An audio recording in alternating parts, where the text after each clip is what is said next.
Right. Thank you very much for coming for the Global Azure Bootcamp. My name is Walter. I'm actually a host for today and also the speakers, organizer, and everything. Right. First of all, thank you very much, and I'm very proud that we bring back the Global Azure Bootcamp after the absence for about 2 years. Due to tons of the resources, and also there's a lot of things and speakers. We absent for 2 years, and now we are back, and we will continue to ensure that we do this program continuously. So I hope you guys will enjoy the content for today. Any feedback, please give it back to us digitally via the mobile phone. So just to let you guys know that this particular program is happening across the world, and Malaysia did it quite early on Thursday, because I know that it's a long weekend. I shouldn't do it on Saturday, else I'll be talking to myself in the mirror, right? So first of all, we are celebrating Microsoft 50 years anniversary. In case those of you who do know, Microsoft is celebrating their 50 years anniversary this year, right? In fact, there's a big event in the US a couple of weeks back. If you go to YouTube, social media, you'll find a very interesting video for the 3 CEOs of the time, Mr. Bill Gates, Mr. Steve Ballmer, and now Mr. Satya. Those are things you find on the YouTube or the social medias. But we are celebrating that. Unfortunately, I don't have cake for you guys, right? Because I don't represent Microsoft. So this program is brought to you by the Microsoft MVP program, which is, you'll see this particular logo or the one on my shirts. Microsoft MVP program is actually for community by community. We don't vote for Microsoft. We speak the truth about the product, what is good, what is bad, right? About the product itself. And on today, I think we have 3 to 4 speakers. One of them traveled all the way from Singapore to Malaysia just to give you a talk for 45 minutes. And I heard that he'll go back to the Singapore tonight as well, right? So he's not here yet, but we appreciate your so to give him some support. We travel all the way to here, right? The next one I talk about for you guys is, if you've seen some of the MPPLs, please talk to us. Most of us are specializing in certain tech stacks, right? I'm much more on the Azure, the programming, and some of the stuff on the AI. But what we're looking for today is we wish to have more Microsoft MVP grown in Malaysia. For those of you who are interested to share your knowledge, to share, any of you guys are willing to do some public speaking, talk to us, and we are more than willing to happy to groom you guys into the Microsoft MVPs. As now, we are a couple of people already in the program, but unfortunately, it takes a while for Microsoft to skim through, and at the same time, they will actually look into the nominations, right? So I'm here to promote the future MVPs because I'm in the program for more than 10 years, right? We wish to have a new bloods, and there's a lot of new bloods here. And also, just to let you guys know, in case you guys are not aware, there is a Facebook page for the Azure user groups. It might be not aware to you guys for the last few years, but just to let you guys know, we do have this user group to share about something about Azure. You can even ask questions.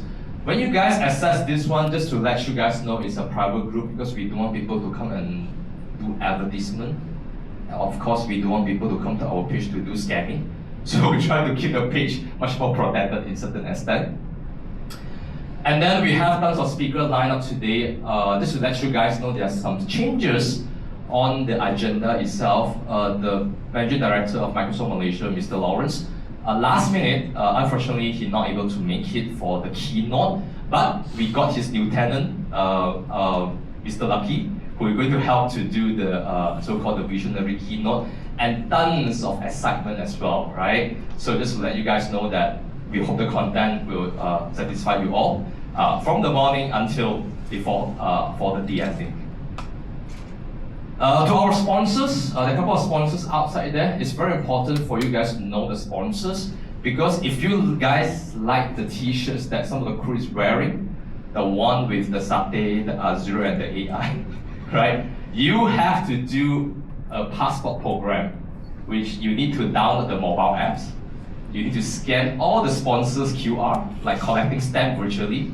We want to buy, we try to be very environment friendly, so we have to print the paper, download the app, collect all the stamps, and then towards the end of the event, you will be entitled to redeem the t-shirts. Just to let you guys know, we have tons of things sponsored by the MVP program, by AMD as well. and then by the BSTCS as well, some freebies. The t-shirt is limited, so first come, first served basis towards the end. Okay. That's the app. The app is called KONFX. It's powered by Microsoft Azure. You need to do all your evaluations inside there, the comments, the rating, everything inside there. No paper, everything happened inside there, right? Including the agenda and all the things. Anything you're not sure, you can just chat with the crew outside there. They'll assist you accordingly, right? This is the one, right? Custom made, limited editions. It's only about 100 pieces in the whole world, right? For information, the diagram itself is generated by the prompt AI. I'm not kidding you, right? But it is so fun that I involved in the project with the crew and we come up with these things, right? Okay, so next one to talk about is how many of you think there's not enough events in Malaysia to groom your skill, right? Some people are raising their hand because yes, we are pushing very hard for this year, at least in the calendar year of 2025. There'll be a lot of events happening. One of the key ones for community perspective is this AMP will be happening in October. I heard, in fact, I just got this slide yesterday because they just confirmed the event dates and everything. So I'm happy to promote. This one will cover your the modern workplace, and you cover the Azure. Of course, the trend of today cover all the AI. AI is a must, right? So it's happening there. Just pay attention for more news. How many of you attended the AI tour last year, where Mr. Satya all the way came here? Few of you, right? So he came last year.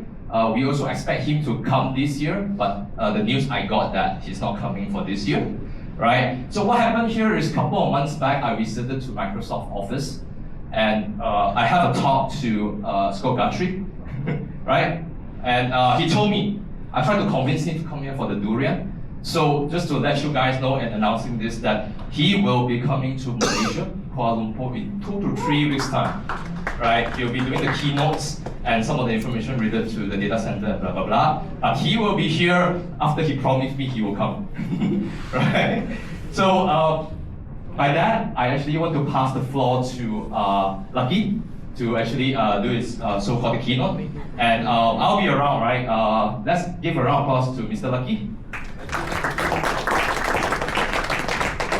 Thank you. Let me switch to my presentations. Give me a second.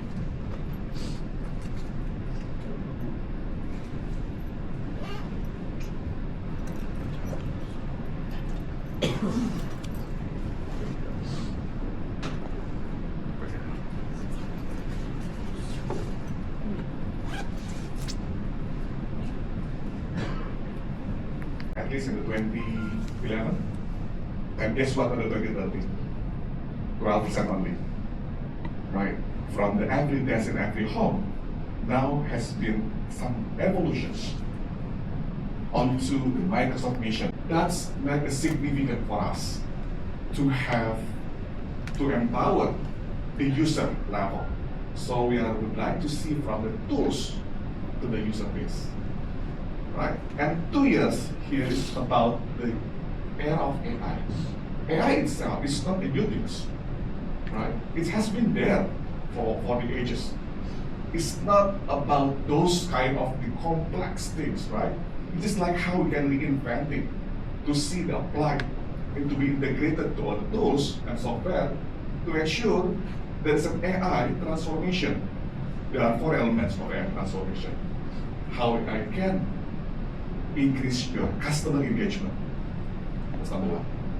Whatever AI you have in your platform or your application, it has to be meaningful for what? Engaging your customer.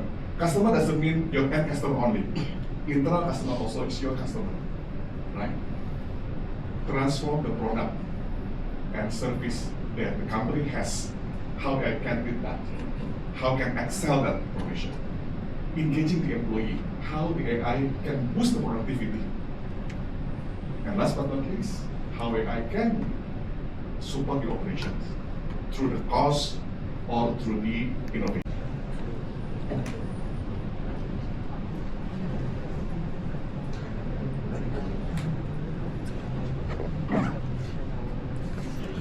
Hey, good morning everyone. So just get started. So my name is Sujay Pillai. I'm a cloud solution architect. My kind of expertise on the Azure platform is on the container side. So that's the reason I chose. Let's go and talk about Azure Kubernetes service. So just want to have a quick idea. Anyone who's not yet worked on containers technology, just raise the hand. Very new to containers.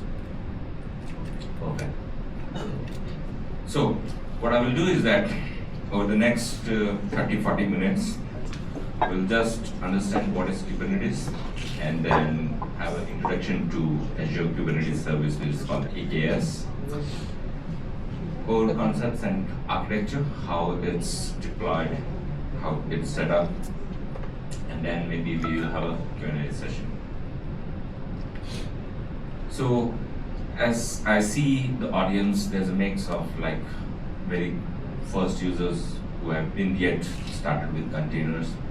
So let me start from the base, okay? So if you see on the screen, there are some containers, right? We know those containers that's used in the shipping industry. And the shipping industry has solved a problem moving goods from point A to point B using those containers. We work in the software industry where we also need to move some software packages from point A to point B. So that point A is first your development machine where you develop the application and then push it to your dev, stage and prod environment. So when we need to package and ship those software artifacts, basically we also face some challenges. So we as a developer say, okay, it's working on my machine. Now I pass it to the infrastructure team, it's your problem. You go and manage how to get that app run on the dev, stage or prod environment. So then the infrastructure guy goes through a documentation which is there and tries to set up the environment for you. So that's how what we do in a software industry. So over the period, what has been done is that there's something called Docker. So Docker itself is a product. It's a software which came back somewhere in 2016-17, and it also solved a problem for the software industry, which is basically helping us to package our application in a format which can be shipped from your developer machine to any container platform where it knows how to run that container. So when I say container, it's basically a software package which I bundle along with my software and the OS layer and the libraries which are needed for that application to run. So Docker came in and they built around a ecosystem where it was made easy for the developers to make your application packaged in a format called Docker image. So that's how we got used to Docker technology. So when I moved to container world, when if we have to compare a difference, so earlier we used to run on a virtual machine where your hardware would get virtualized. That's software virtualization, the hardware technology. But now what I'm doing is that the OS itself is getting virtualized on the container side. And that's how, along with my package, software package, I bundle OS layer also with all the dependency. So when I land into an infrastructure where it has a container runtime, basically I need to drop that software package, which is my Docker image, container image, and it would be able to run your software without any challenges. So now, when we work in a big enterprise, it won't be a single container for us. We will be dealing with multiple containers. We will have multiple applications running. We will have to scale it up as the demand grows. So that's where Kubernetes comes in. So it's an orchestration platform which helps basically to run containers at a larger scale. When you are doing a development within your machine, local development environment, it's okay. But when you push that to your production environment and you want to run it on a large scale, that's where the Kubernetes platform comes in. So Kubernetes is also an open source project which basically got released from the Google, and now it's being run as an open source project, and many of the cloud service providers have basically adopted and made a flavor of its version, and that version on Azure is called Azure Kubernetes Service basically. So you might see somewhere you will see K8s, it's basically Kubernetes, the first and the initial, and the 8 represents basically the number of characters in it. So basically it gives you this efficiency, isolation and security features baked in, scalability. So now the question would be, why use Kubernetes? So first thing, when I move to the container technology, basically I am making my software package portable. That's the point where I highlighted making it move from point A to point B. That becomes easy, so that's portable. Scale containers, so if there is a demand to go up and down as and when required, so that scaling is basically provided within the platform itself. And then build more extensible apps, so it might be your web applications or maybe other kind of AI related solutions what you want to deploy. So it has basically built-in capability to run all those kind of workloads. So let's understand how Kubernetes works. So if you see on my screen on the diagram, when I deploy a Kubernetes environment, this is how the layout looks like. So the standard default Kubernetes setup, what you do, has a Kubernetes control plane, where the API server you see at the center is basically the brain of the cluster. That's where all the decisions are. So it's a client server architecture which you are dealing with. So me as a user, I will try to connect to this API server. And the tool what we use basically is called kubectl. It's a command line tool to connect to your cluster and tell what you need to do within the cluster. So the API server has many other sub-components. One is controller manager, scheduler, etcd. So the controller manager basically knows what needs to be available within the cluster. The scheduler basically makes a decision where to run your containers, and the etcd is basically a database built in within the cluster to save the state. So when I say I want to run a specific application, so it comes to API server, the controller manager makes some decision what the resource allocation needs to be done. The scheduler makes the decision where to land that container within the cluster. And etcd is basically the database which saves that state of the cluster for you. So that's one piece of the Kubernetes cluster, which is called control plane. Now on the right hand side is where your workloads would be running, which are called worker node. So when the scheduler makes a decision to run the containers, it will basically pick one of the nodes or whatever specification what you have mentioned, and it will make a decision to land the artifacts onto the specific node. So now, once you have the worker pods, the containers running, so if you see there's something called pod, it's basically a group of containers which is part of your workload. So a grouping of containers in Kubernetes world is called pod. And the kubelet and kube proxy is basically this part of Kubernetes cluster which runs on these machines, and it takes the instructions from the scheduler. So that's how it knows how to run those containers on the worker nodes. And once this is running, basically the traffic which comes in, it enters into a cluster through the kube proxy. So if you see this whole piece, what you see on the screen is something called Kubernetes cluster. So now you can go and set up this cluster by yourself. Would you like to run this cluster by yourself? If you see all the pieces, if you have to stitch together. So I would need basically a set of VMs. I will have to go and deploy the Kubernetes cluster, the management, then I will have to take care.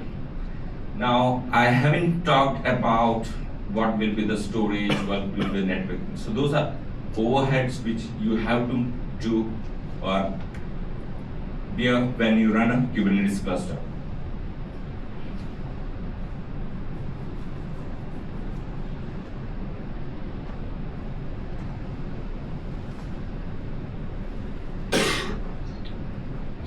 So what are the considerations when you decide, okay, I want to move to Kubernetes?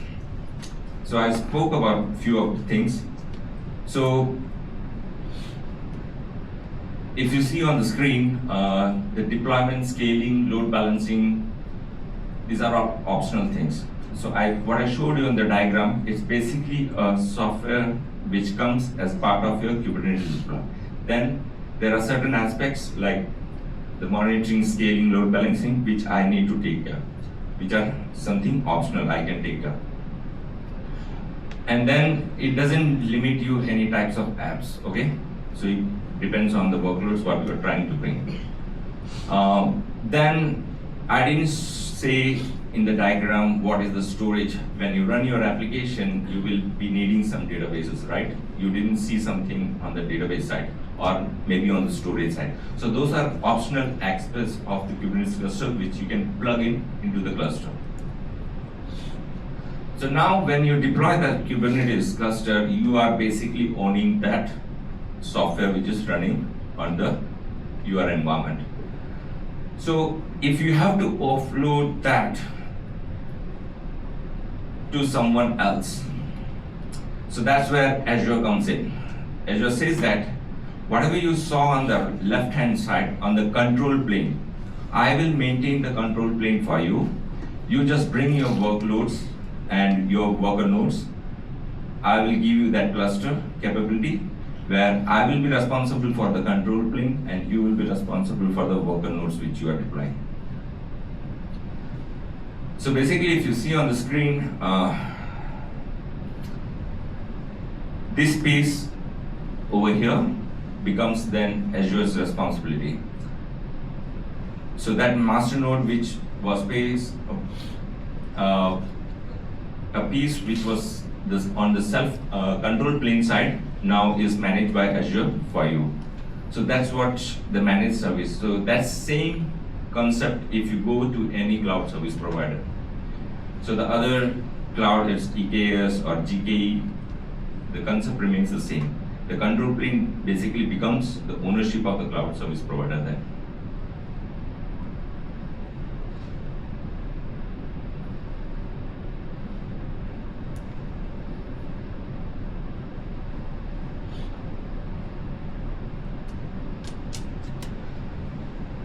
So when I create an Azure Kubernetes service, basically